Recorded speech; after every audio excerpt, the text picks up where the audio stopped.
오늘 사도행전 39번째 시간입니다. 함께 사도행전 21장 1절서부터 16절까지 말씀인데요. 함께 나누실 말씀 제목은 항해하는 제자 이렇습니다. 지난주에 우리 20장 17절서부터 38절까지 20장을 다 했는데요. 말씀을 조금 요약해 보고요. 그리고 지난주에 시간 관계상 36절서부터 38절까지 말씀을 제가 못하고 왔습니다. 그래서 36절에서 38절까지 말씀을 다시 한번 보고 그리고 오늘 본문 말씀 보도록 하겠습니다. 밀레도에서요, 에베소서 교회 장로들을 다 초청합니다. 그래서 바울이 앞으로의 그 고난과 또 그런 어려움을 예상하고 유언과 같은 내용으로 너희들이 앞으로 어떻게 사역을 해야 된다 하는 것을 그들에게 부탁하고 권면하는 그런 내용의 말씀드렸어요. 먼저 바울이 지금까지 해왔듯이 그는 겸손과 눈물과 그리고 시험 이것으로 주를 섬겼다 한 것으로서 함께 했고요. 그래서 그 가르친다 그런 것을 가르쳤다.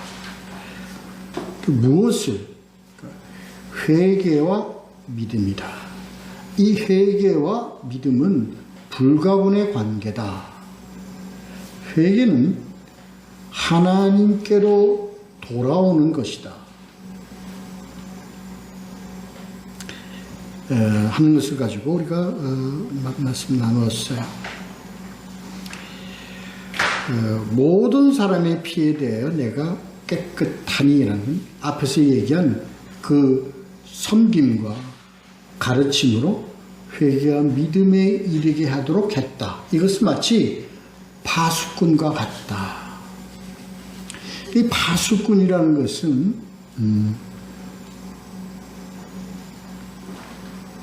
성을 지키는 자로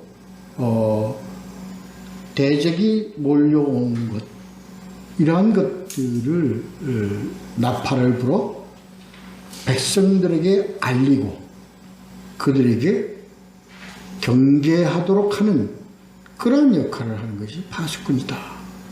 그러니까 이러한 역할로 나팔을 불고 그리고 소리 질러 그들에게 경계하는 파수꾼의 역할은 다 마치는 거다. 그것을 이제 모든 사람의 피에 대하여 내가 깨끗하다라고 표현을 한 것입니다. 에스겔서 33장 1절 7절까지의 말씀에 파수꾼의 비유를 들어서 이것을 말씀을 했습니다. 다시 말해서 사역은 생명에 대한 책임을 갖고 있다는 거예요. 그래서 생명에 대한 그런 복음을 전하는 것이다 라는 내용으로 함께 나눴습니다. 그래서 복음이 여러분을 든든히 세우고 그리고 그렇게 능히 이길 수 있도록 한다. 또 하나 너희가 삼가야 될 것이 있는데 그것은 외부에서 들어오는 대적과 내부에서 파생되는 어떤 그런 배반, 배신, 어려움 이것을 너희가 삼가야 된다. 그리고 은과 금, 의복을 탐하지 말라 하는 겁니다. 그래서 사역은 주는 것이다 내용으로 말씀을 나누었어요. 이제 지난주에 다 하지 못한 36절부터 38절까지를 한번 읽고 정리하고 본문으로 들어갑니다. 20장 36절부터 38절입니다. 이 말을 한 후 무릎을 꿇고 그 모든 사람들과 함께 기도하니 더 크게 울며 바울의 목을 안고 입을 맞추고 다시 그 얼굴을 보지 못하리라 한 말로 말미암아 더욱 근심하고 배까지 그를 전송하니라. 참 아름다운 그 하나님의 백성들 간의 어떤 그 사랑의 표현, 나눔을 우리가 볼 수 있는 장면이죠. 얼마나 그 안타까웠고, 그리고 그 복음 전함에 대한 귀함을 알기에 저희가 무릎을 꿇고 다 함께 기도한다. 그러니까 여기서 무릎을 꿇는다는 것에 대해서는요, 그 겸손과 이런 것을 표현하는 게 아닙니다. 물론 그런 것도 있겠죠. 그래서 강조가 되어야 되는 것은요, 우리가 하나님께 무릎을 꿇음이라는 것은 간절함을 의미하는 겁니다. 온전히 의탁함을 의미하는 거예요. 그래서 무릎을 꿇는 것은요, 어떤 당연한 자세의 어떤 그런 태도를 우리가 규정해야 돼서는 안 됩니다. 간절함입니다.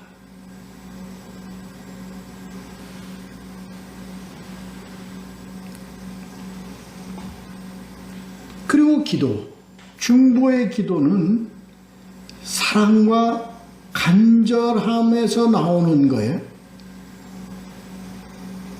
이러한 관계들이 서로 되어야 된다 하는 거죠.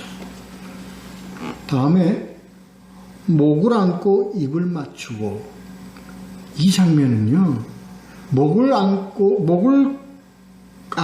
입을 맞추는 것은요, 어디서 우리가 이 내용을 보죠? 돌아온 당자입니다. 아버지께서 우리를 어떻게 해요?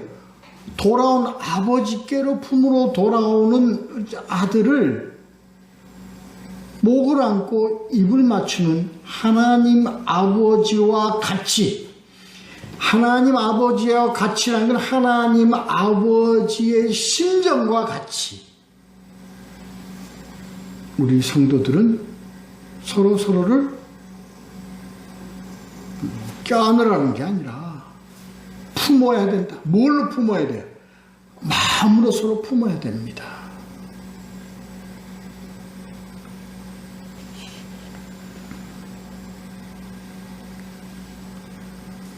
그래서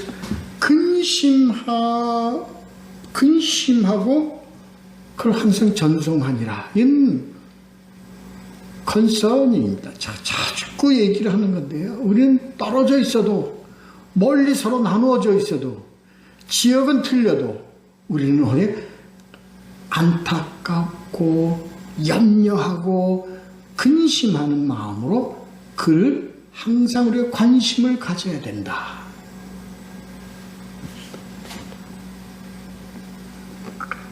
이 부분을 정리하고요. 오늘 이제 본문으로 21장으로 넘어갑니다. 이 내용은요, 우리가 지금 20장 36절부터 38절까지의 내용은요, 오늘 보는 본문과 깊이 연관되어 있기 때문에 다시 한번 우리가 정리하고 그리고 말합니다. 21장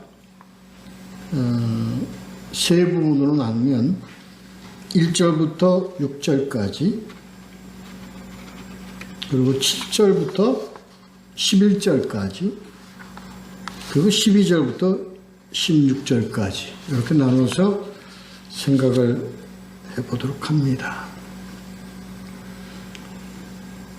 오늘 이 제목의 어떤 항해하는 제자라고 하고 이것은요, 왜 그렇게 제목을 붙였느냐. 오늘 본문의 내용을 봐서 항해를 하는데요, 이 제자는 무엇을 알고 지금 항해를 합니까? 바울은 무엇을 알고 항해를 하죠? 앞으로 올 고난과 그리고 핍박, 이걸 지금 앞에다 두고 지금 항해를 하는 겁니다. 그런 의미를 가지고 있습니다. 자, 보겠습니다. 1절부터 6절까지 먼저 봅니다. 우리가 그들을 작별하고 배를 타고 바로 고스로 가서 이튿날 로도에 이르러 거기서부터 바다라로 가서 베니게역으로 건너가는 배를 타고 가다가 구브로를 바라보고 이를 왼편에 두고 수리하려고 항해하여 두로에서 상륙하니 거기서 배의 짐을 풀려 함이리라. 제자들이 찾아 거기서 이래를 머물더니 그 제자들이 성령의 감동으로 바울더러 예루살렘에 돌아가지 말라 하더라. 이 여러 날을 지낸 후 우리가 떠나갈새 그들이 다 그 처자와 함께 성문 밖까지 전송하거늘 우리가 바닷가에서 무릎을 꿇어 기도하고 서로 작별한 후 우리는 배에 오르고 그들은 집으로 돌아가니라. 나와 있죠, 여기에.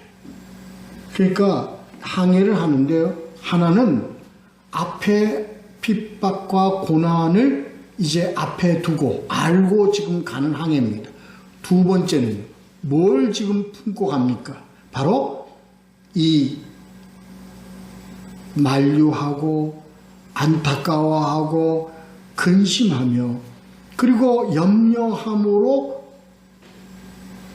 관심을 갖고 있는 이 주의 백성들의 심정을 안고 지금 가고 있는 거예요.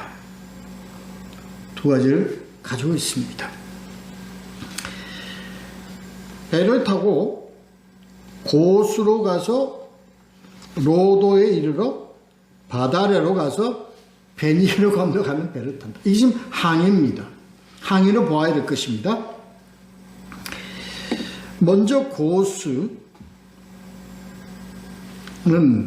섬입니다. 그러니까 밀레도에서 지금 에게해 남쪽으로 내려가면서 지중해로 거쳐서 지금 두로까지 가는 길에 있는 겁니다. 그 베니게는 페니키아입니다.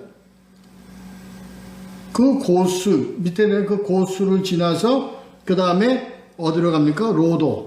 로도도 섬입니다. 그래서 바다랴로 가서 일단 에게는 거기서 그 바다랴에서 다시 큰 배로 옮겨 탄 것 같아요. 배로 어디까지? 지중해를 거쳐서 두로까지 오는 배를 타고 오늘 항해하는 그 길입니다. 고스는 섬인데요, 히포크라테스 의학자, 히포크라테스 선서, 의사들이 하는 히포크라테스 선서, 그 유명한 의학자 히포크라테스의 고장이라고 합니다. 그래서 거기는 유명한 그 의학 대학이 의학과가 있다고 그래요. 로도는 장미의 섬이라고 불리는 섬입니다. 큰 섬인데요, 여기는 유명한 아폴로 신상이 있다고 합니다. 바다랴는 여기서 좀 배를 갈아타는 것 같아요. 바다랴에서 배를 갈아타는데 거기서 항구도시, 아주 큰 상업도시라고 합니다. 거기서 이제 큰 배를 타고 이제 페니키아 지역으로, 베니게 지역으로 지금 가고 있는데,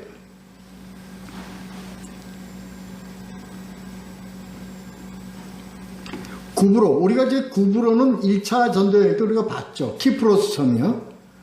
구브로를 왼쪽에 두고 항해한다는 것은 구브로 남쪽으로 항해한다는 겁니다.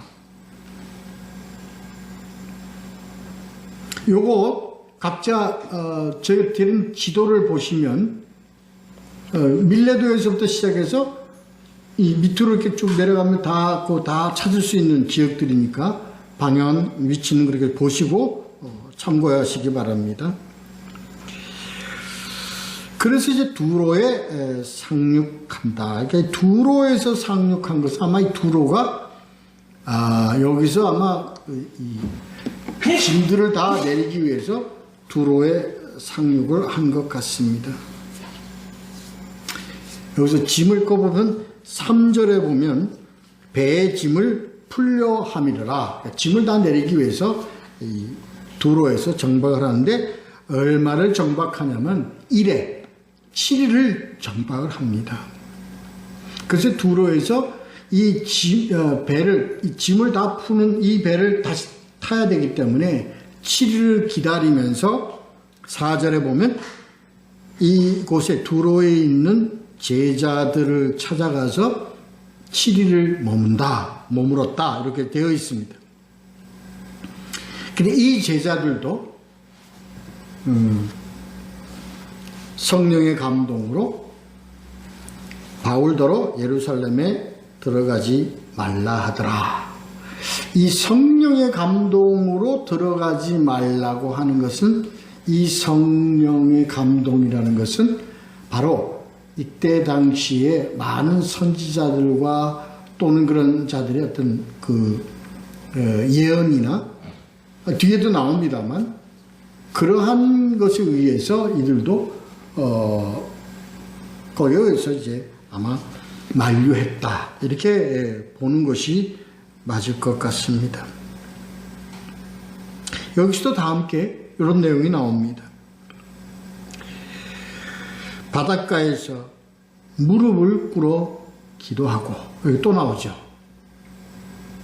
그러니까 이 항해는 아까 조금 전에 말씀드린 이 두 가지. 근데 여기서 우리가 좀 더 깊게 생각해야 될 부분은 바로 하나님 백성들의 어떤 그런 안타까움, 근심, 염려, 이게 항상 이를 지금 등에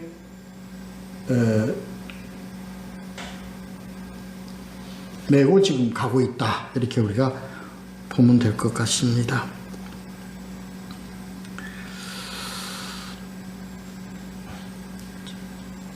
됐고요. 자, 이제 2절 두 번째 단락 봅니다. 7절서부터 11절까지 보도록 합니다. 두로를 떠나 항해를 다 마치고 톨레마에 이르러 형제들에게 안부를 묻고 그들과 함께 하루를 있다가 이튿날 떠나 가이사라에 이르러 7 집사 중 하나인 전도자 빌립의 집에 들어가서 머무르니라. 그에게 딸 넷이 있으니 처녀로 예언하는 자라. 여러 날 머물러 있더니 아가보라 하는 한 선지자가 유대로부터 내려와 우리에게 와서 바울의 띠를 가져다가 자기 수족을 잡아매고 말하기를, 성령이 말씀하시되 예루살렘에서 유대인들이 이같이 이 띠 임자를 결박하여 이방인의 손에 넘겨주리라 하거늘. 하는 내용 가지고 오늘은 좀 보도록 하겠습니다. 요 내용이요, 오늘 우리가 깊게 생각해야 될 부분인데, 뭐를 우리가 좀 생각을 해야 되냐면, 예언이란 내용과 그리고 선지자라는 내용을 가지고 좀 생각을 해봐야 합니다. 먼저 두로에서 밑으로 내려가면, 가이사라 쪽으로 밑으로 내려가면 중간에 이제 톨레미아라는 데가 있어요. 그리고 하루를 머물고 그다음 가이사라로 갑니다. 가이사라는 바로 예루살렘과 가까운 곳의 항구입니다. 우리가 지난번에도 이 가이사라에 대해서 우리가 함께 얘기를 나눴죠. 이 가이사라에 누가 있느냐? 바로 7 집사인 중에 하나인 빌립이 있습니다. 이 빌립은요, 사도행전 6장 5절에서 나오기 시작을 해서 8장은, 사도행전 8장은 거의 이 빌립을 주제로 한 내용의 이 사역이 이루어지는 장입니다. 거기에 주인공이 바로 이 빌립입니다. 그 빌립이 8장에서 끝나고 안개처럼 사라져 버렸다가 지금 이 21장에 등장을 합니다.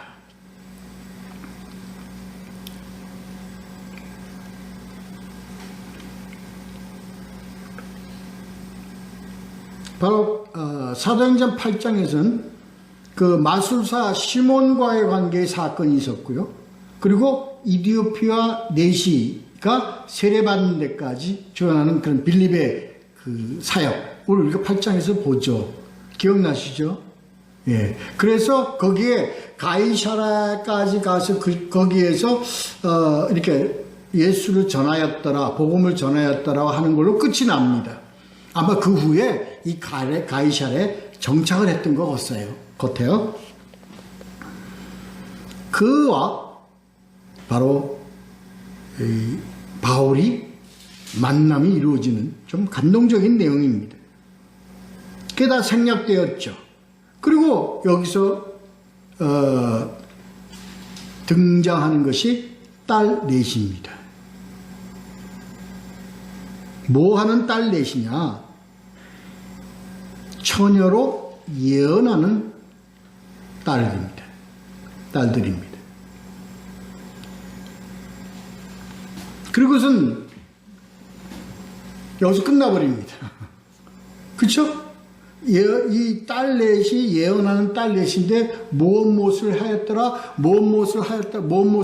구체적인 내용이 전혀 안 나오고 그러니까 딸 넷에 대한 소개만 나옵니다. 뭐로요? 예언하는 자로.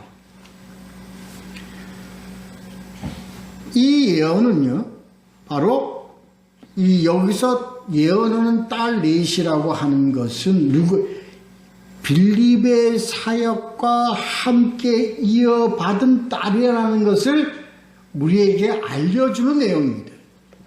그래서 빌립이 사건은 우리가 8장에서 끝났지만 그의 사역이 바로 복음을 전하는 사역으로 계속되어 왔다는 것을, 그리고 나중에 세월이 감으로 그 딸들이 이 아버지의 사역에 함께 동참했다는 것을 나타내는 내용으로 우리가 받아야 할 것입니다. 예언은 무엇이냐? 여기서 이 예언은 무엇이냐? 우리가 여기서 예언에 대한 개념을 확실히 가져야 한다. 오늘날 우리 이 교계에서는 예언에 대한 내용의 정확한 정의와 의미를 전달해 주지 못하여 이 예언에 대한 잘못된 생각, 잘못된 판단들을 가지고 있습니다. 성경에서 얘기하는 예언이라는 것은 바로 무엇을 예언이라고 하느냐? 성경 말씀을, 이때 당시에는 기록된 성경이 없었습니다. 기록된 성경보다는 구전이 많았습니다.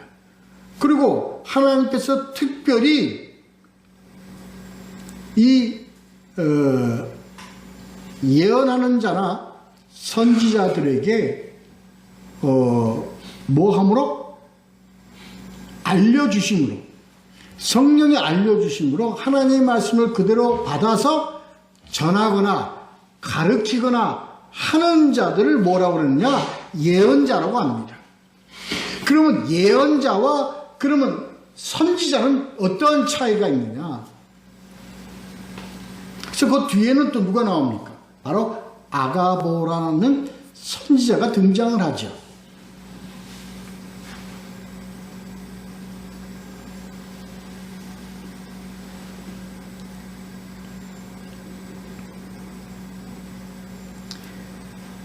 이 예언에 대해서 고린도전서 14장에 보면 예언에 대해서 설명하는 부분들이 나옵니다. 이것을 우리가 바울이 얘기하는 이 예언에 대한 내용을 설명하는 것을 우리가 바로 이해를 해야 합니다. 이 예언에 대해서는 방언과 예언 두 가지로 나누어서 설명하는 게 나옵니다. 14장에.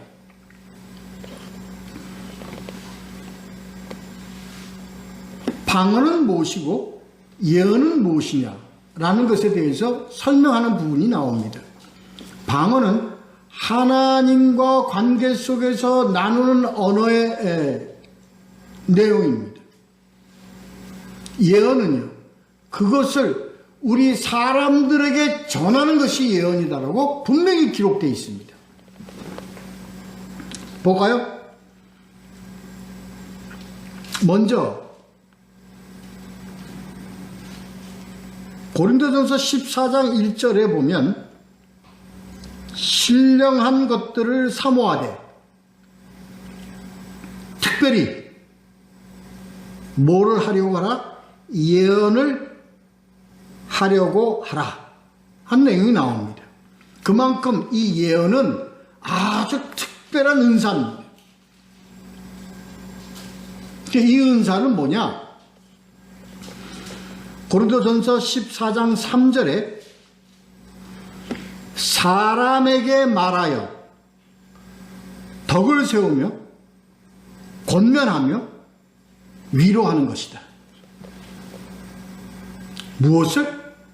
하나님께서 영감으로 주시는 말씀을 누구에게 말하며? 사람에게 말하는 것이다. 이게 무엇을 사람에게 말하느냐? 하나님이 주시는 말씀입니다. 언제까지?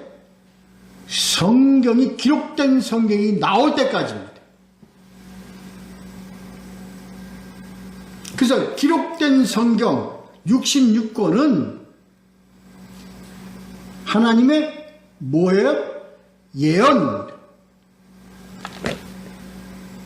오늘날 이 예언은 성경 66권의 성경에 기록된 이 하나님의 예언 말씀은 이것으로 뭐가 됐어요?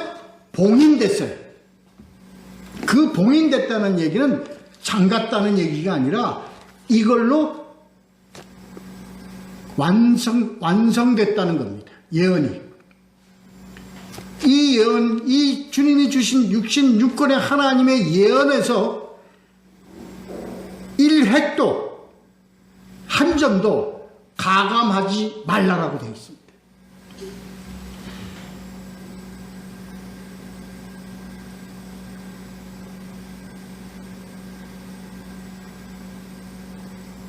그래서 오늘날 굳이 예언하는 자라고 표현을 한다면 바로 예언하는 자는 뭐 하는 자? 복음을 전하는 자다. 왜 복음을 전하는 자냐? 복음은 뭐에 기록되어 있어요? 성경에 기록되어 있기 때문에 그렇습니다. 이것을 잘못 해석해서요, 하나님이 영감으로 주시는 말씀이라고 그래가지고 오늘날 이것을 많이 써먹는 것들이 다 뭐냐? 직통계시라는 말을 꺼내놓는 겁니다. 직통계시라는 말은 없습니다.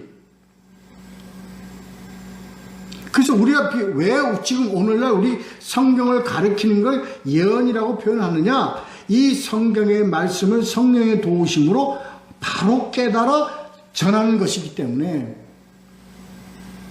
아무나 못합니다. 깨닫지 못하면 못합니다. 성령의 도움 없이는 전할 수가 없습니다. 지식이 아닙니다. 학문이 아닙니다.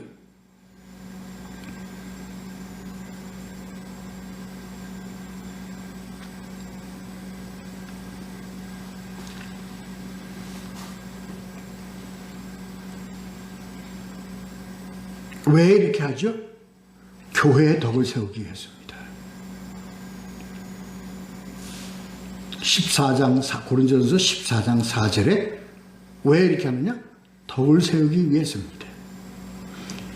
그래서 오늘날 이 예언을 잘못하고 예언을 왜곡시켜서 자기가 예언하는 자라고 해서 하나님의 말씀을 빙자해서 인간들을 현혹하고 인간들을 속이고 거짓하는 것들은 결론적으로 그들은 교회의 덕을 세우는 것에 반하는 짓거리를 하는 것들입니다.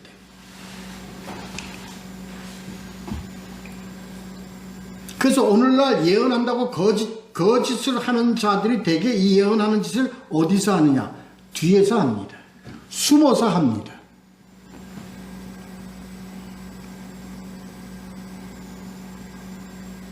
굴에 숨어서 합니다. 기도원 골방에 들어가서 합니다.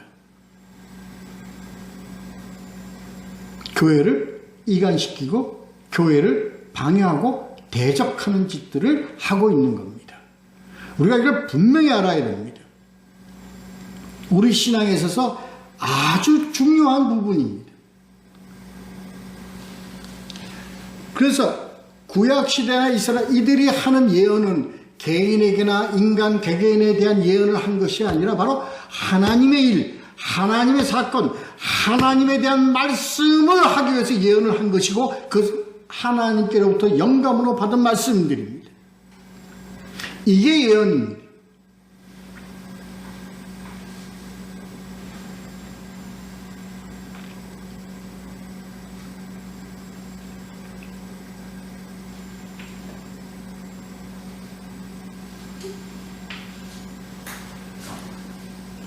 예언은 성경 완성 이전 시대에서 영감을 통해 하나님의 말씀을 깨닫고 전하는 것이 예언이었다.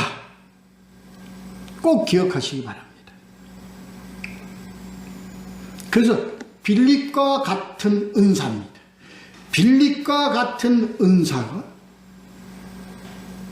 이 은사를 딸이 함께 동참으로 그들이 예언하는 자라고 칭함을 받았던 것입니다. 그래서 이것을 흉내내려고 누가 마술사 시몬이 돈 주고 살려고 했죠. 오늘날 예언하는 짓거리를 하는 자들이 다 그런 자들입니다.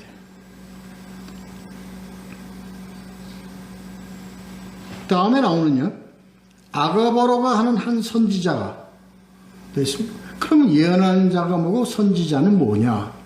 선지자는 우리가 구약 문헌이나 이런 데를 보았을 때 선지자는 하나님께서 정하여서 뭘 정하느냐?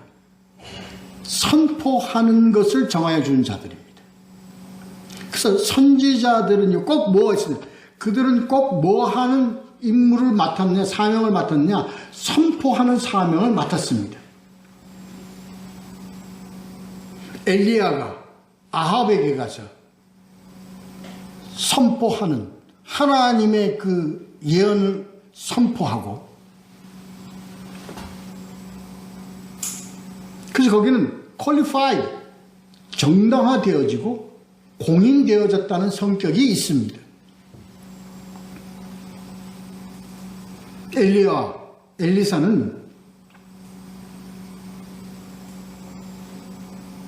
이러한 선지자의 그 집, 선지자의 어떤 그런 어떤 공동체, 훈련 장소, 이것을 꼭 거쳐서 하나님께서 지명받은 자들이 그런 과정을 거쳐서 이를 선지자로서 그들이 활동을 한 것입니다. 그래서 그걸 우리 선지자 학교라고 합니다. 그래서 구약에서도 그 열왕기 상하에 보면 그 선지자 학교라는 얘기가 나옵니다. 생도라는 얘기가 나오죠. 훈련소. 그래서 이세벨이 이 선지자 몇 명을 다 죽이려고 그럴 때 이 선지자들을 숨겨서 한 그런 자도 있죠. 지금 죄송합니다. 기억을 못하겠습니다. 하여튼 그렇듯이 이런 어떻게 됐든 qualified, 공인되거나 인정되어서 하나님 택함을 받았음을 세상에서도 공인받고 인정받음으로 하나님의 선포 역할을 맡은 자, 이것이 선지자입니다. 예언의 성격은 같은데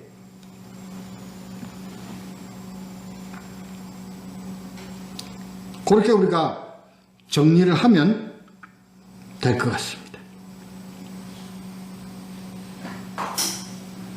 그래서 선포하죠. 이 아가보는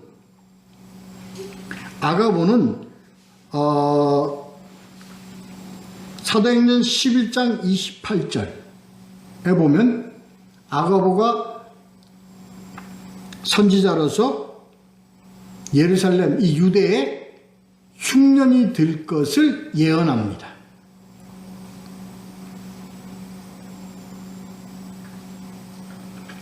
다시 말씀드려서 성경을 이루기 위한 그 말씀을 어떻게 선포한 역할을 하는 것이 선지자다.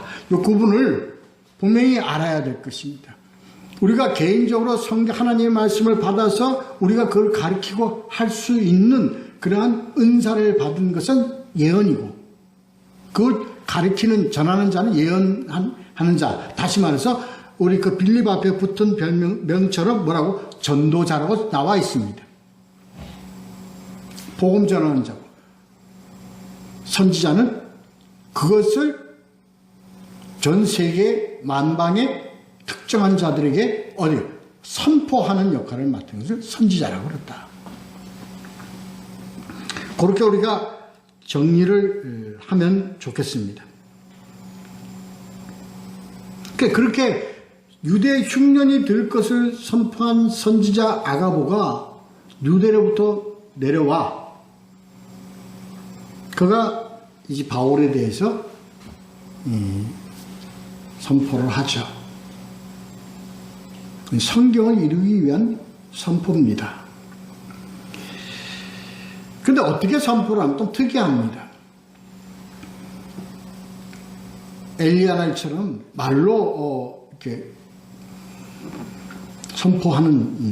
하는데 거기에 행동이 따라 붙습니다. 말하자면 상징적인 선포를 합니다. 행동으로. 우리에게서 와서 11절입니다. 우리에게 와서 바울의 띠를 가져다가 자기 수족을 잡아매고 말하기를 성령이 말씀하시되 예루살렘에서 유대인들이 이같이 이 띠 임자를 결박하여 이방인의 손에 넘겨주리라 하거늘. 그 행위 예언입니다. 행위 예언.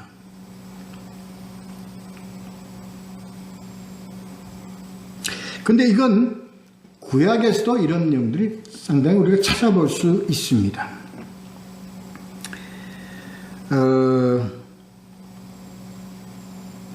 열왕기상 11장 30절에 아히야는 예레미야에게 죄송합니다. 큰일 날 뻔했네. 예레미야가 아니고 뭐죠?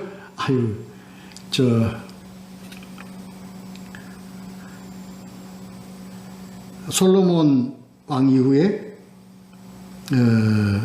다음 왕 이름이 뭐죠?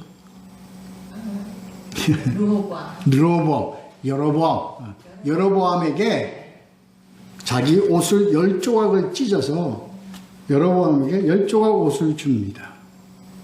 그래서 이 이스라엘이 유대가 갈라질 것을 예언하는, 행위로 예언하는 그런 것을 우리가 볼 수, 그 외에도 많은 것을 볼 수가 있습니다.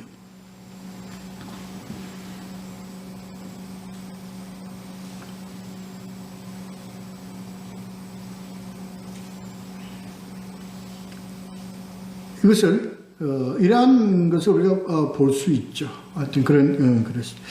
자, 그 다음에요.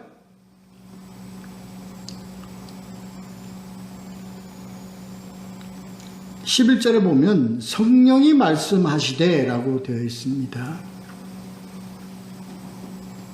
이는 바울의 결박과 투옥을 예언하는 것은 하나님으로부터 받은 말씀이라는 것을 우리가 알 수 있죠. 그래서 예언과 이 선지자들의 어떤 사역에는 뭐가 그거냐면 바로 그들 예언과 그 선지자들을 이렇게 구속하는 분이 있는데 그분이 바로 성령님이시라는 거예요. 꼭 보자고. 이게 왜 그러냐면 하나님의 말씀을 그들이 알고 깨달을 수 있도록 이것을 운전하시는 분, 운전한다 그러나 아니면 이것을 그렇게 만들어가는 역할을 하는 사역이 뭐냐? 성령이다. 이거 우리가 오늘 분명히 깨달아야 됩니다. 다시 말해서요, 우리가 성경을 봅니다. 성경을 보는데 봐도 무슨 말인지 모르겠어. 응? 들어도 무슨 봉창 뜯는 소리인지 뭐 하는 소리인지 도대체 이해가 안 돼. 이게 왜 그럴까요? 머리가 나빠서 그래? IQ가 나빠서 그래? 나같이 IQ 나쁜 사람들 다 이해를 하는, 이게 왜일까요? 뭐의 차이예요? 그렇습니다. 이해하는 있도록 깨닫게 해주는 성령 하나님의 역할이 있기 때문입니다. 여기서 정리합시다. 예언과 선지는 다 뭘? 하나님의 말씀을 깨달은 뭐에 사로잡힌 자들이다? 성령에 사로잡힌 자들이다. 정리가 되죠? 그래서 성령 사역은 뭐냐? 성령이 하시는 일은 뭐냐?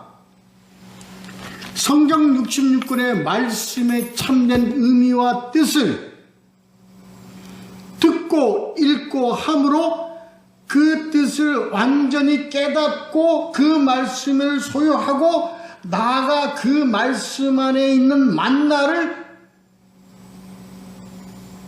먹고 줄 수 있도록 성령이 그러한 역할을 하시는 역할을 우리는 뭐라고 하느냐? 성령 사역이라고 한다.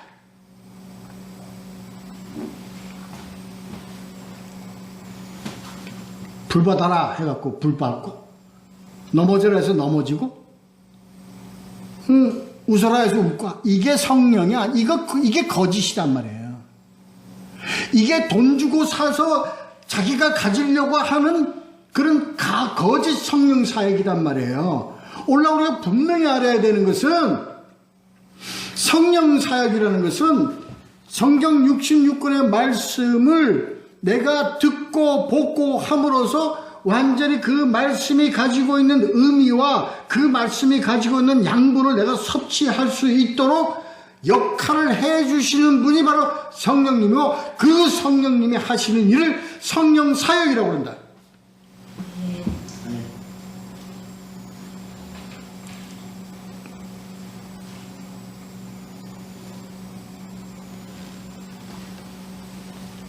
보미합시다. 다 그 다음 절 넘어옵니다. 12절부터 16절까지요.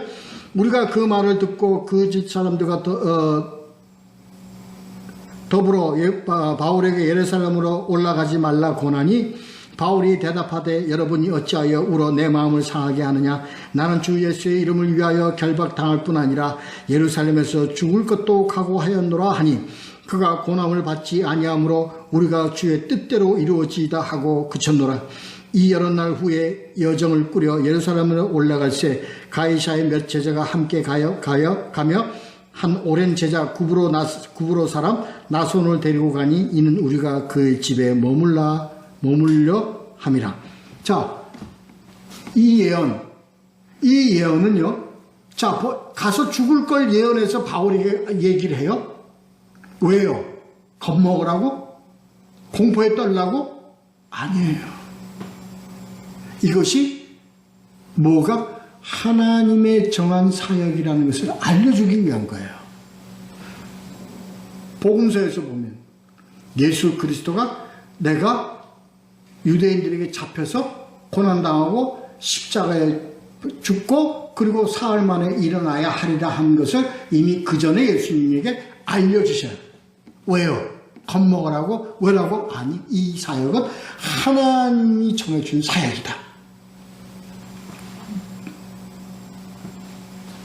그래서 이걸 하나님의 사역인데, 내가 알고 깨달은 하나님의 사역이고, 이 선지자를 통하여 모든 자들을 통하여 이러한 것이 성령님이 말씀하시기를 너 앞에 있는 고난과 핍박이 이제 있을 것이다라고 하는 것은 하나님의 사역인데, 어찌하여 너희는 나를 하여 자꾸 못 가게 하고 자꾸 울게 하느냐? 베드로야, 네가 하나님의 일을 생각하지 않고 사람의 일을 생각하는도다.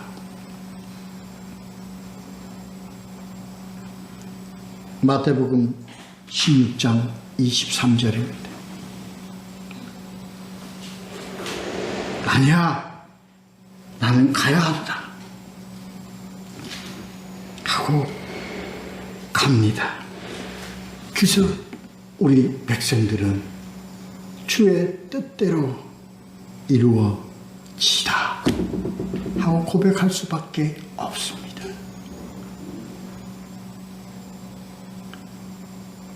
오늘 우리 주신 말씀 내용대로 혹시 우리는 복음, 그래서 예루살렘으로 가는 것은 우리는 하나님의 사역으로 가는 겁니다. 우리는요, 세상으로 가지 않고요, 어디로 가요? 예루살렘으로 가요. 예루살렘이니까 이스라엘 예루살렘 얘기하는 것이 아니고, 이 예루살렘은 계시록 21장에 나오는 새하늘과 새 땅, 새 예루살렘의 예루살렘입니다.